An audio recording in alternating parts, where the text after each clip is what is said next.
राधे राधे दोस्तों, कैसे हैं आप सब। उम्मीद है आप सब ठीक होंगे। हम आज वाल्मीकि रामायण महाकाव्य का तीसरा सर्ग का पाठ करेंगे। इसके और पहले के पाठ प्लेलिस्ट में हैं, इस चैनल पे आप देख सकते हैं और चैनल को सब्सक्राइब कर सकते हैं। जय श्री राम। मंगल भवन मंगलहारी,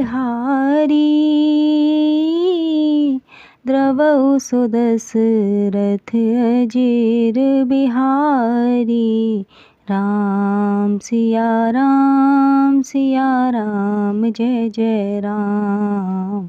राम सिया राम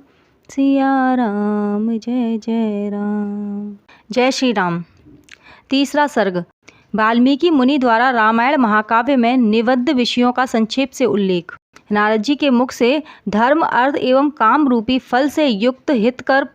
मोक्षदायक तथा प्रकट और गुप्त संपूर्ण रामचरित्र को, जो रामायण महाकाव्य की प्रधान कथा वस्तु था, सुनकर महर्षि वाल्मीकि जी बुद्धिमान श्री राम के उस जीवन व्रत का पुनः भली भांति साक्षात्कार करने के लिए प्रयत्न करने लगे। वे पूर्वाग्र कुशों के आसन पर बैठ गए और विधिवत आचमन करके हाथ जोड़े हुए स्थिर भाव से स्थित हो योग, धर्म, समाधि के द्वारा श्री राम आदि के चरित्रों का अनुसंधान करने लगे। श्री राम, लक्ष्मण, सीता तथा राज्य और रानियों सहित राजा दशरथ से संबंध रखने वाली जितनी बातें थीं,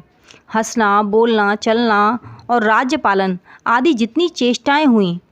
उन सबका महर्षि ने अपने योग धर्म के बल से भली भांति साक्षात्कार किया। सत्य प्रतिज्ञ श्री रामचंद्र जी ने लक्ष्मण और सीता के साथ वन में विचरते समय जो जो लीलाएं की थी, वे सब उनकी दृष्टि में आ गईं। योग का आश्रय लेकर उन धर्मात्मा महर्षि ने पूर्व काल में जो जो घटनाएं घटित हुई थी, उन सबको वहां हाथ पर रखे हुए आंवले की तरह प्रत्यक्ष देखा। सबके मन को प्रिय लगने वाले भगवान श्री राम के संपूर्ण चरित्रों को योग, धर्म, समाधि के द्वारा यथार्थ रूप से निरीक्षण करके महाबुद्धिमान महर्षि वाल्मीकि ने उन सबको महाकाव्य का रूप देने की चेष्टा की।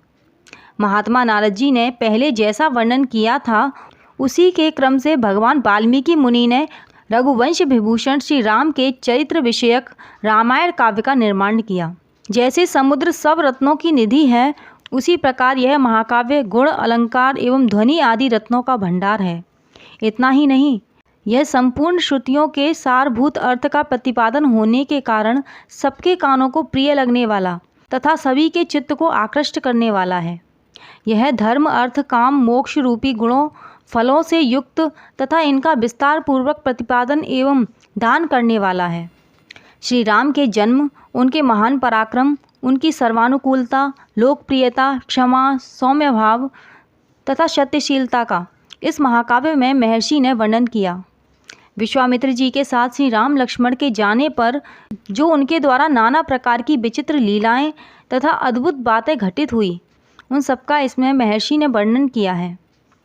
श्री राम द्वारा मिथिला में धनुष के तोड़े जाने तथा जनक नंदिनी सीता और उर्मिला आदि के विवाह का भी इसमें चित्रण किया। श्री राम परशुराम संवाद, दशरथ नंदन श्री राम के गुण, उनके अभिषेक, कैकेयी की दुष्टता, श्री राम के राज्याभिषेक में विघ्न, उनके वनवास, राजा दशरथ के शोक विलाप और परलोक गमन, प्रजाओं के विषाद, साथ जाने वाली प्रजाओं को मार्ग में छोड़ने, निषाद राज गुह के साथ बात करने तथा सूत सुमंत को अयोध्या लौटाने आदि का भी इसमें उल्लेख किया।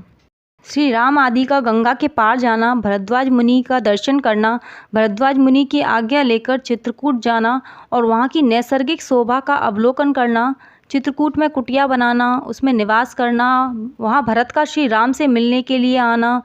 उन्हें अयोध्या लौट चलने के लिए प्रसन्न करना, मनाना, श्री राम द्वारा पिता को जलांजलि दान, भरत द्वारा अयोध्या के राज्य सिंहासन पर श्री रामचंद्र जी की श्रेष्ठ पादुकाओं का अभिषेक एवं स्थापन, नंदीग्राम में भरत का निवास, श्री राम का दंडकारण्य में गमन, उनके द्वारा विराट का वध, सरभंग मुनि का दर्शन, सुतीक्ष्ण के साथ समागम, अनसुईया के साथ सीता देवी की कुछ काल तक स्थिति, उनके द्वारा सीता का अंगराग समर्पण, श्री राम आदि के द्वारा अगस्त्य का दर्शन, उनके दिए हुए वैष्णव धनुष का ग्रहण, शूर्पणखा का संवाद, श्री राम की आज्ञा से लक्ष्मण द्वारा उसके विरूपकरण, उसकी नाक और कान का छेदन, श्री राम द्वारा खरदूषण और त्रिशिरा का वध, शूर्पणखा के उत्तेजित करने से रावण का श्री राम से बदला लेने के लिए उठना, श्री राम द्वारा मारीच का वध, रावण द्वारा विदेह नंदिनी सीता का हरण, सीता के लिए श्री रघुनाथ जी का विलाप, रावण द्वारा गृद्धराज जटायु का वध, श्री राम और लक्ष्मण की कवंद से भेंट, उनके द्वारा पंपा सरोवर का अवलोकन, श्री राम का सबरी से मिलना और उनके दिए हुए फल मूल को ग्रहण करना, श्री राम का सीता के लिए प्रलाप, पंपा सरोवर के निकट हनुमान जी से भेंट, श्री राम और लक्ष्मण का हनुमान जी के साथ ऋषिमुख पर्वत पर जाना, वहाँ सुग्रीव के साथ भेंट करना, उन्हें अपने बल का विश्वास दिलाना और उनसे मित्रता स्थापित करना, बाली और सुग्रीव का युद्ध, श्री राम द्वारा बाली का विनाश, सुग्रीव को राज्य समर्पण, अपने पति बाली के लिए तारा का विलाप, शरतकाल में सीता की खोज कराने के लिए सुग्रीव की प्रतिज्ञा, श्री राम का बरसात के दिनों में माल्यवान पर्वत के प्रस्रवण नामक शिखर पर निवास, रघुकुल सिंह श्री राम का सुग्रीव के प्रति क्रोध प्रदर्शन, सुग्रीव द्वारा सीता की खोज के लिए बानर सेना का संग्रह, सुग्रीव का संपूर्ण दिशाओं में बानरों को भेजना और उन्हें पृथ्वी के द्वीप समुद्र आदि विभागों का परिचय देना, श्री राम का सीता के विश्वास के लिए हनुमान जी को अपनी अंगूठी देना, बानरों को ऋक्षविल स्वयं प्रभा गुफा का दर्शन, उनका प्रायोपवेशन, प्राण त्याग के लिए अनशन, संपाति से उनकी भेंट और बातचीत, समुद्र लंघन के लिए हनुमान जी का महेंद्र पर्वत पर चढ़ना, समुद्र को लांघना, समुद्र के कहने से ऊपर उठे हुए मैनाक का दर्शन करना, इनको राक्षसी का डांटना, हनुमान जी द्वारा छाया ग्रहिणी सिंहिका का दर्शन एवं निधन, लंका के आधारभूत पर्वत त्रिकूट का दर्शन, रात्रि के समय लंका में प्रवेश, अकेला होने के कारण अपने कर्तव्य का विचार करना, रावण के मद्यपान स्थान में जाना, उसके अंतःपुर की स्त्रियों को देखना, हनुमान जी का रावण को देखना, पुष्पक विमान का निरीक्षण करना, अशोक वाटिका में जाना और सीता जी के दर्शन करना, पहचान के लिए सीता जी को अंगूठी देना और उनसे बातचीत करना, राक्षसियों द्वारा सीता को डांट फटकार, त्रिजटा को श्री राम के लिए शुभ सूचक स्वप्न का दर्शन,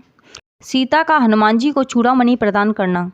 हनुमान जी का अशोक वाटिका के वृक्षों को तोड़ना, राक्षसियों को भगाना, रावण के सेवकों का हनुमान जी के द्वारा संहार, वायुनंदन हनुमान का बंदी होकर रावण की सभा में जाना, उनके द्वारा गर्जन और लंका का दाह, फिर लौटती बार समुद्र को लांघना, बानरों का मधुवन में आकर मधुपान करना, हनुमान जी का श्री रामचंद्र जी को आश्वासन देना और सीता जी की दी हुई चूड़ामणि समर्पित करना, सेना सहित सुग्रीव के साथ श्री राम की लंका यात्रा के समय समुद्र से भेंट, नल का समुद्र पर सेतु बनाना, उसी सेतु के द्वारा बानर सेना का समुद्र के पार जाना, रात को बानरों का लंका पर चारों ओर से घेरा डालना, विभीषण के साथ श्री राम का मैत्री संबंध होना, विभीषण का श्री राम को रावण के वध का उपाय बताना, कुंभकर्ण का निधन, मेघनाद का वध, रावण का विनाश, सीता की प्राप्ति,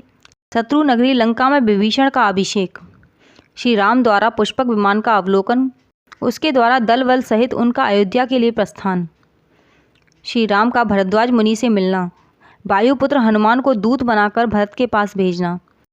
और अयोध्या में आकर भरत से मिलना, श्री राम के राज्याभिषेक का उत्सव, फिर श्री राम का सारी वानर सेना को विदा करना, अपने राष्ट्र की प्रजा को प्रसन्न रखना तथा उनकी प्रसन्नता के लिए विदेह नंदिनी सीता को वन में त्याग देना इत्यादि वृत्तांतों को एवं इस पृथ्वी पर श्री राम का जो कुछ भविष्य चरित्र था उसको भी भगवान वाल्मीकि मुनि ने अपने उत्कृष्ट महाकाव्य में अंकित किया। इस प्रकार श्री वाल्मीकि निर्मित आर्ष रामायण आदि काव्य के बालकांड में तीसरा सर्ग पूरा हुआ। मंगल भवन आ मंगलहारी द्रवौ सुदशरथ अजीर बिहारी राम सिया राम जय जय राम राम सिया राम जय जय राम। जय श्री राम। आज हम यहीं पर विश्राम लेते हैं। यदि आपको वीडियो अच्छी लगी हो तो लाइक एंड शेयर करें एंड चैनल को सब्सक्राइब करें। धन्यवाद। राधे राधे।